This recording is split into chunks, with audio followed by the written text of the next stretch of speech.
La verdad que cuando tenés invitados tan interesantes, este reloj nunca alcanza. La verdad es que vamos a dar una tregua en esta media hora que tenemos con Eduardo.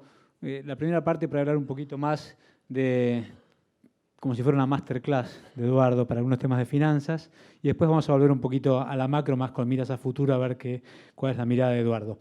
Entre paréntesis, en la tapa de la revista que ustedes vieron, que es la entrevista que hemos hecho con Eduardo para la última edición, en la editorial pueden leer cuál es la opinión que tenemos desde Forbes de Eduardo y de empresarios de mayores de 60 años que pueden contar cómo fue su fortuna, cómo la hicieron, de qué manera. Y a nosotros nos parece que es un ejemplo en esta Argentina tan complicada, de historias a veces más oscuras, poder tener empresarios que cuentan su historia, que asumen su responsabilidad, más allá de la cuestión filantrópica del Malva. Por eso siempre contamos, cuando me preguntan por qué todos los años le hacen una entrevista a Eduardo, te pone mucha plata en la revista, es tu socio, y como lo cuento en el editorial, lamentablemente no es mi socio porque no invierte en medios Eduardo, y tampoco es un anunciante, la verdad, al que nosotros estamos llamando y que comunican en este tipo de medios. Pero bueno, no hablo más, vinimos a escucharlo a Eduardo. Eduardo, en la entrevista, y vamos a profundizar un poco el reportaje que hicimos hace unas semanas, te definís bien como un profesional de las crisis. Y yo quería ver si podés contarnos cuáles son las 3 mayores experiencias que vos podés compartir a la hora de sortear una crisis en la Argentina, vos que has vivido tantas. Bueno, buenos días, gracias por estar acá. Sorry por mi voz hasta que arranque. Y bueno, gracias por la introducción que hiciste, ¿no? Que tal vez es un poco demasiado, ¿no? Bueno, no, las crisis, tenemos una economía cíclica, o sea, vimos esta charla que básicamente lo que demuestra son las debilidades de la economía argentina, o sea, la inconsistencia que la economía muestra, o sea, donde básicamente se quieren conseguir objetivos que son contradictorios. No se puede bajar la inflación si al mismo tiempo querés crecimiento, ¿no? Lamentablemente hay como un trade-off, que eso está un poco en los manuales de economía, que tal vez nos hemos olvidado de repasar, incluyéndome a mí en este caso. Y en realidad yo también estudié economía, y entonces siempre, por ser economista, he tenido una mirada macro sobre la economía argentina, siempre sigo la economía mundial. Y entonces lo que ocurrió en la Argentina es que al compás de un cambio de gobierno, el cambio de ministro de Economía y la implantación de un nuevo plan económico, hubo la mayoría de las veces un cambio de expectativas violenta hacia la mejora. Entonces tuviste un ingreso de capitales, el retraso del dólar, el aumento de la bolsa, el aumento de las propiedades.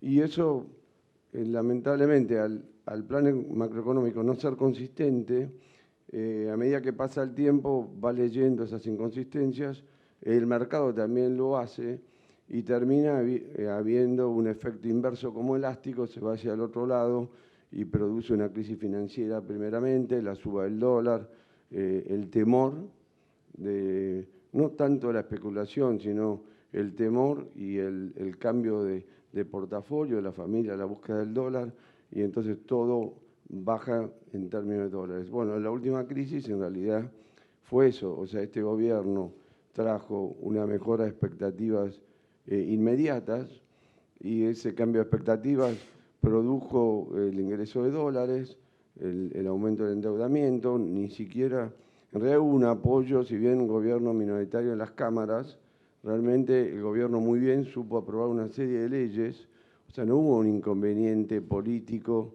que frenara el programa o la estrategia inicial del gobierno, sino lo que hubo es el deseo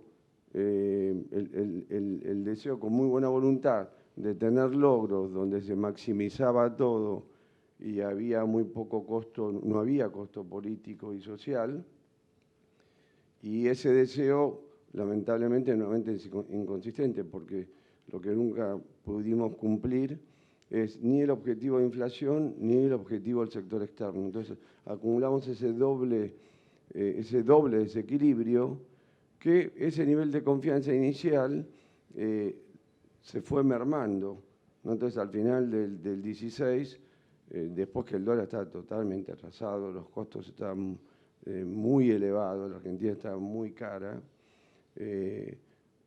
las expectativas buenas no tuvieron más que reconocer que algo funcionaba mal. Entonces, cuando empieza la demanda del dólar sobre un valor muy bajo, la gente se empieza a acordar de que el dólar puede subir. Entonces, claro, todo el mundo empieza a comprar dólares y entonces hablamos del dólar y viene la crisis financiera. Pero la crisis financiera siempre es el resultado de una inconsistencia macroeconómica.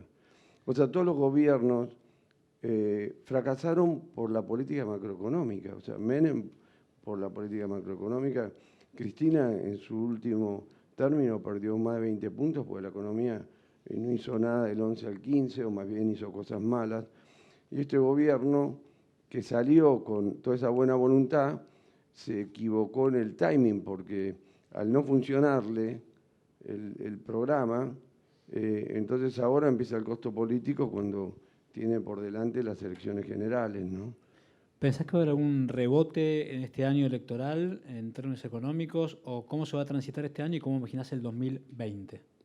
Bueno, en realidad lo que dijeron recién es que efectivamente ahora estás en una situación complicada con muy bajo grado de libertad, donde se aplicó una política fiscal más restrictiva y una política monetaria ahora también más restrictiva. Hay una mejora enorme en el sector externo, porque ahora prácticamente la cuenta corriente va a dar apenas unos puntos de déficit frente a un déficit abultado del año pasado. Hay como un ahorro de 20.000 millones de dólares, pero sin embargo una tasa de inflación totalmente desorbitada que te obligaría a frenar la demanda agregada. Ahora, y bueno, esa demanda agregada obviamente es recesión y es aumento de desempleo. Entonces, con una alta inflación y desocupación y caída del producto, yo no veo que la economía tenga margen para producir una tasa de crecimiento. O sea, la recesión va a continuar. Después, el tema estructural que tiene la economía argentina, que todos lo sabemos también, es el agigantamiento del sector público en los últimos 12 años. Entonces, la economía no es productiva y la solución de fondo es achicar el sector público. Claro, el gobierno lo quiso achicar a través del crecimiento como porcentaje del producto. Lo que ocurre es que eso no se puede lograr, porque si vos tenés un sector público muy grande, no crecés porque la tasa de inversión es muy baja. Entonces, es como el huevo o la gallina. En realidad vos tenés que achicar el sector público, disminuir la presión impositiva y a partir de ahí que surja un verdadero motivo de inversión. Se agregan complicaciones que, por ejemplo, como los impuestos son demasiado altos, hay una tasa de evasión también muy elevada, ¿no es cierto?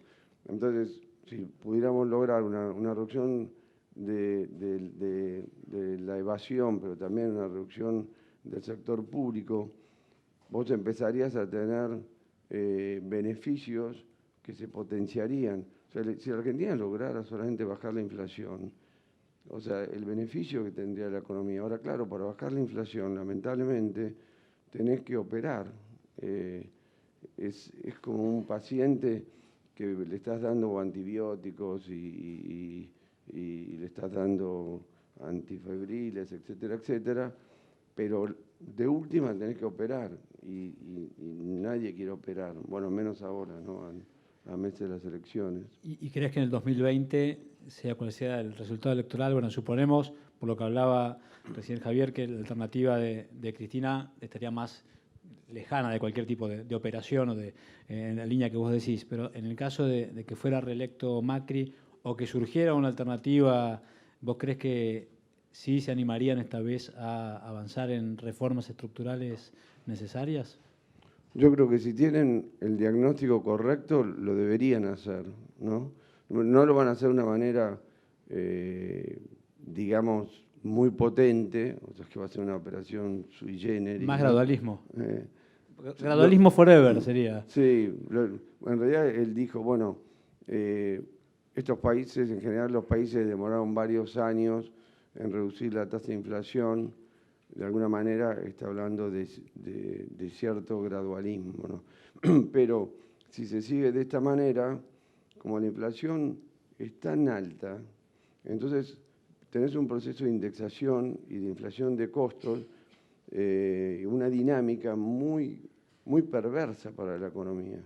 O sea, ya llegado a un nivel de inflación, te juegan en contra, las expectativas te juegan en contra, la mecánica de precios relativos, la gente sin duda no se desprende del dólar. Entonces tenés costos muy elevados para el buen funcionamiento de la economía. Entonces yo creo que ahí tenés un horizonte de 4 años para realmente tomar medidas más estructurales.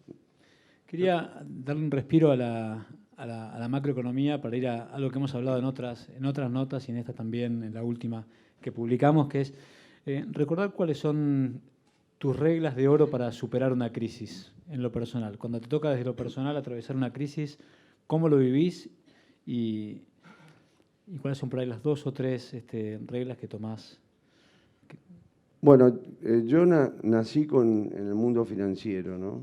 Entonces cuando yo estaba en ese sector y en realidad tenía todo liquidez, era cuando vos lees la crisis es muy fácil te pasás todo tu portafolio a dólares y se terminó, sos un ciudadano externo, digamos. Y eso fue lo que me pasó, pero me sentí un extranjero en mi país, ¿entendés? Donde yo era una cuenta corriente. Llegó un momento en mi vida, de una edad media, digamos, mi mediana edad, que digo, bueno, yo no quiero ser una cuenta corriente, quiero intervenir en la economía real. Entonces, el axioma fue, en la economía real vos te metés en proyectos de largo plazo. Bueno, son proyectos a veces que tienen 4 o 5 años, pero son proyectos a veces que tienen como Nordelta 40 años, ¿no?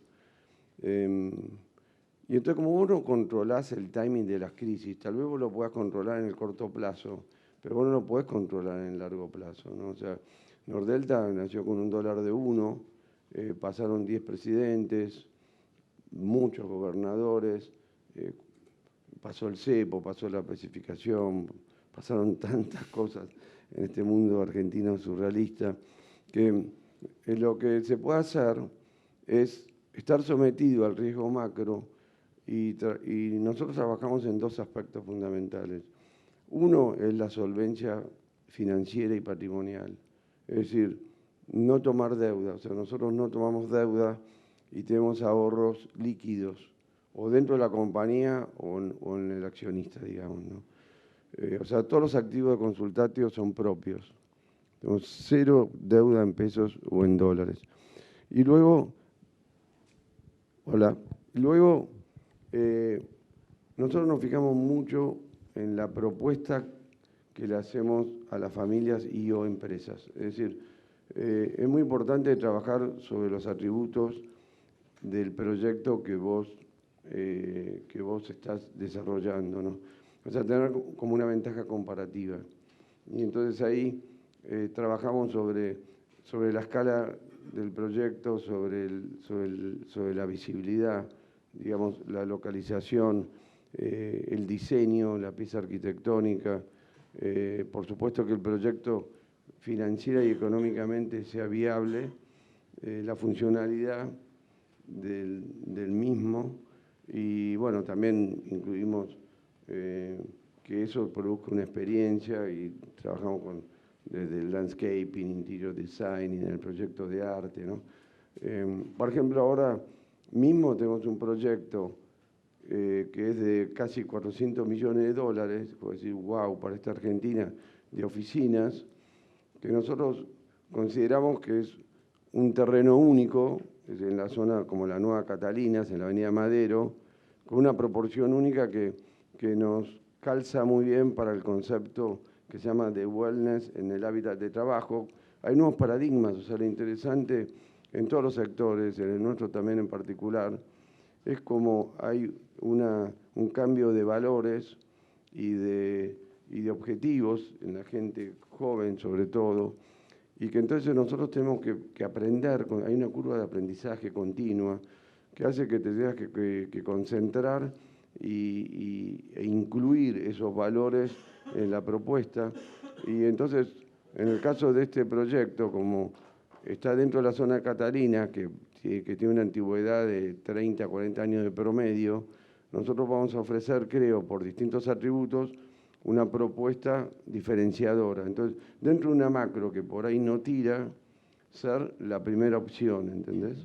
Y Eduardo, para verlo de otra manera, porque hay muchos, veo banqueros, economistas, estudiantes, hay una audiencia muy variada y todos tienen algún proyecto, entonces lo que quería preguntar es, ¿qué error hay que evitar en una crisis? ¿Cuál es el error más frecuente que vos ves y qué error hay que evitar? El tema es cómo entras en una crisis. O sea, el tema de la Argentina es que cuando vos tenés crisis en Estados Unidos. Digo, no, pero digo más como O sea, empresario, ¿eh? Como bueno, si te toca. o sea, sí, a mí me han tocado 1000 crisis, ¿viste? La de 2001 en Nordelta fue bastante traumático. Cuando vos tenés crisis, en vez de bajar la tasa de interés, o sea, la economía entra en recesión, ¿no es cierto? La lógica es que baje la tasa de interés. Acá la tasa de interés sube y las líneas, los bancos, o le sacan las líneas a los bancos, o los bancos asustan y te piden devolución de línea. Entonces, se te caen las ventas, por un lado. Por otro lado, te sube la tasa de interés y por otro lado, los bancos no te dan liquidez. Entonces, te produce un efecto tenaza, horrible. Entonces, bueno, ¿qué es lo que, si vos estás en medio de la crisis, o sea, ¿qué es no tenés tanto margen? O sea, siempre lo que vas a tratar es de buscar la liquidez, ¿no es cierto? Claro, pero querés vender activos y los activos nadie te los compra, digamos. O sea, depende de la especificidad del sector de cada cual. En una crisis lo que tenés que tratar es de ser realista ante la crisis y actuar rápido.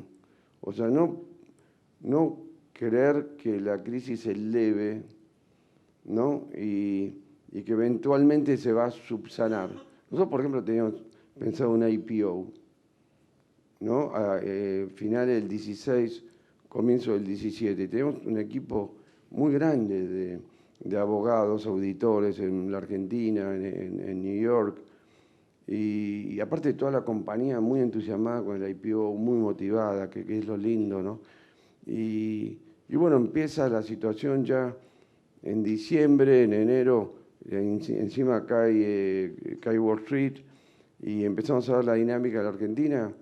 Y bueno, al principio de abril le digo a Gonzalo de la Serna, mira, esto hay que desactivarlo, es muy doloroso, había que avisar a todos los bancos, etcétera, etcétera. Y bueno, nos ahorramos una gran cantidad de honorarios. Tenés que operar, ¿viste? Tenés que ser frío y tenés que ser rápido y lo que hay que cortar lo tenés que cortar de una. Y asumir las pérdidas. Sí, siempre hay que asumir la pérdida. Nunca hay que trabajar con el promedio anterior. No, yo compré esto, va a subir. No, agarrá. Es así. Mirá para adelante, no para atrás. O sea, ¿Te costó eso? ¿Te acordás cuando lo aprendiste? bueno, lo que pasa es que no me gusta perder plata. Y entonces... sí, entonces, o sea, yo tenía mi patrimonio día por día. O sea, yo a las 5 de la tarde, yo ahora a las 5:30 de la tarde ya tengo el saldo de la evaluación de mi cartera, o sea, todos los días, ¿entendés? Entonces en la cabeza sé lo que tengo y lo que dejé de tener. Y entonces, cuando vos venís de ese mercado, también tu mente en cierta medida es bastante volátil, porque como lo ves ahí y si tenés el grado de libertad de salirte, decís, no, en este territorio no quiero estar, digamos. Pues vos a veces presupones una tendencia, ¿no es cierto? Y en base a eso invertís. Ahora, si esa tendencia no se materializa, o sea, lo que vos pensaste, decís, bueno, pero pará, lo que yo pensé, yo estuve equivocado. O sea, ¿por qué ahora voy a estar en lo cierto? Me equivoqué, aceptalo, salite y después le entrarás de nuevo. Entonces hay que aceptar el cambio de realidad, ¿viste? El cambio de realidad se puede producir en Miami. Nosotros en Miami, que desarrollamos los 2 proyectos más grandes residenciales, cuando hicimos el cash out del primero, que era de Key Biscayne, teníamos más de 200 millones de dólares en la caja. Y entonces era el año 15, que me acuerdo que fui a New York, y aparte íbamos a recibir la plata de Val Harbor, y la tentación profesional, como empresario, era comprar un terreno en New York, que era un gran desafío y muy tentador desde el punto de vista profesional, etcétera, corporativo, etcétera, etcétera. Pero digo, vimos el 15, lo que habían subido los terrenos, la cantidad de proyectos nuevos que había, y el mercado, si bien todavía no se podía leer que en ese segmento del mercado iba a empezar una etapa recesiva que hasta hoy continúa, no le dimos el beneficio de la duda al mercado. Entonces, esa plata disciplinadamente no la invertimos, porque igual el proyecto hubiera sido enorme, el riesgo que hubiéramos asumido hubiera sido también elevado, y nos quedamos con esa caja. Y después efectivamente, pero fuimos vendiendo Val Harbor un poquito más lento los departamentos para tener un poco los huevos en la distinta canasta. Y después empezaron a pasar los meses y efectivamente los departamentos de super calidad empezaron a demorarse más en vender, etcétera, etcétera. Y nos quedamos con esa plata el 2016, 2017. Bueno, fue uno de los títulos de una de esas notas en ese año. Tenemos 400 millones de dólares y no sabemos en qué gastarlo. Claro. Y el año pasado, el previo a esto se acabó el tiempo de la plata fácil. Entonces nosotros entrevistamos a Eduardo todos los años porque nosotros queremos que sea como el Warren Buffett local, el oráculo de Argentina, que eso es algo difícil de prever. Pero, y Eduardo, en esa línea, recién decías que no te gusta perder plata, a todos los que están acá tampoco. Entonces quería preguntarte, en este año de inversiones, en este año tan volátil, ¿qué inversiones ves para el corto plazo o para el mediano plazo? Bueno, depende Depende del inversor depende de la siempre, posición ¿no? de cada cual, digamos. O sea, ahora tenés un nivel de riesgo elevado, ¿no? Entonces, si vos premiás el riesgo, lo que haces es el porcentaje mayor de tu patrimonio lo tenés líquido o en bonos cortos, de manera que ahí no vas a ganar mucho que digamos, pero no vas a perder. Y entonces, en todo caso, con un porcentaje más chico, digamos 15, 20%, podés, por ejemplo, qué sé yo, comprar acciones, si conoces una empresa bien en sus fundamentals. O sea, yo en su momento lo hice pensando a 10 años, que hay valor en empresas con buen management, poca deuda. ¿Algún sector en especial? No, Porque veo gente que está con la lapicera en la mano. primero, bueno, no puedo hablar porque soy juez y parte, porque soy accionista y tengo... Pero no, o sea, hay que ver los fundamentals de cada una de las empresas, ¿no? O sea, en el equity veo valor de mediano plazo, ¿no? En el caso nuestro, ya como empresa, como nosotros pensamos a largo plazo, ahora el costo de construcción ha bajado. Entonces nosotros por ahí adelantamos inversiones en puertos, por ejemplo, o mismo el proyecto este que te digo, nosotros vendiendo oficinas terminadas que tenemos, como tenemos nos falta la inversión marginal del proyecto este de la Nueva Catalina, nos conviene vender un piso terminado en $6.000 e invertir 2.000 y monedas para generar un metro del nuevo edificio con los nuevos paradigmas, que es superador, en definitiva, del otro que viene. Entonces, esas estrategias por ahí las haces internamente de acuerdo al sector en el que estás, ¿no? Pero yo, o sea, premiaría ahora el riesgo. Faltan pocos meses, ¿viste? Después meses tranquilos. Después lo que te quiero decir es que no sé quién va a ganar, pero tampoco veo al próximo gobierno haciendo default. Porque, o sea, me parece que hay 4 años por delante para ese presidente y que tendría un costo en términos de profundizar una crisis, y entonces tendría que pagar un costo político elevado. Yo no sé si la Argentina tiene tanto grado de libertad, ¿no? Bueno, claramente no lo tiene como lo tuvo Néstor cuando ya asumió con el default y todo lo que... su doble superávit fiscal y comercial, y sin tener que pagar nada, o sea, y con 15% de caída del producto, sin problema, sin desbandes sociales por lo menos. Hoy Argentina tiene muy poco grado de libertad.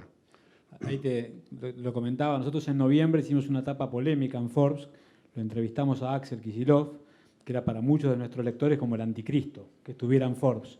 Y en esa entrevista Kicillof nos decía que si ellos ganaran no romperían con el FMI, que es un poco lo que vos me decías en la nota también, que sería importante que todos los candidatos se comprometieran públicamente a esto, ¿no? Bueno, sin duda, o sea, si hoy los candidatos principales tienen la valentía y la honestidad de decir las cosas que ellos harían en términos esenciales, como precisamente guardar una disciplina, pagar que la deuda hay que pagarla, la Argentina tiene que pagar la deuda, y que por lo tanto van a instrumentar políticas que permitan a la Argentina pagarla, disminuirían enormemente la incertidumbre de hoy. Lo que pasa es que cada uno hace su juego, porque en realidad la mayor incertidumbre premia a los opositores del gobierno, ¿entendés? Porque hace más difícil la situación, la economía tiene peor performance y entonces le bajan los votos. Entonces, acá el político argentino generalmente es una persona egoísta, egocéntrica, que no piensa en el interés del país. O sea, en este país hay una subversión de valores, además con altos niveles de corrupción. O sea, la Argentina no sale, no porque el argentino no sea inteligente, sino porque están mal los valores. Hay un tema ético, cívico, en la dirigencia política, en la dirigencia política, que no son solamente los políticos, somos los empresarios, sindicalistas, etcétera, etcétera. Ese es el problema de la Argentina, en el fondo. ¿Crees que va a haber un cambio en la clase empresaria después de todas las causas de corrupción que incluyeron a muchos de ellos? Yo creo que el cambio puede ser gradual. Es decir, lo importante es que haya una justicia fuerte que penalice el delito. Si no, no hay ningún cambio. O sea, si vos no vas a tener ninguna inspección de la FIP, etcétera, etcétera, no pagás los impuestos. Ni acá ni en ningún lado, ¿viste? Entonces, somos hijos del rigor. Tengo la última pregunta. Estamos en el Forbes Summit Money. Quería preguntarte para vos, ¿qué es la plata? El dinero es un medio, claramente. En el caso de un empresario, es un medio que le permite emprender. En el caso de una familia, es un medio que le permite disfrutar. En el caso de un museo, es un medio que permite crear una serie de programas y contenidos para el público. Lo último, en una entrevista una vez Eduardo me dijo, tengo el recuerdo de mi padre en penumbras, anotando en una libreta cómo llegar con todos los costos porque éramos muchos hermanos. Y esa imagen me siguió mucho tiempo, y Eduardo me decía también que una de sus máximas a medida que iba teniendo hijos muy rápido, porque tuvo hijos desde muy joven, era siempre multiplicar los ingresos y no reducir los costos. No, eso sí, mi padre decía, no te fijes en los gastos, aumentar los ingresos. Eduardo Costantini, muchas gracias. No, gracias a vos.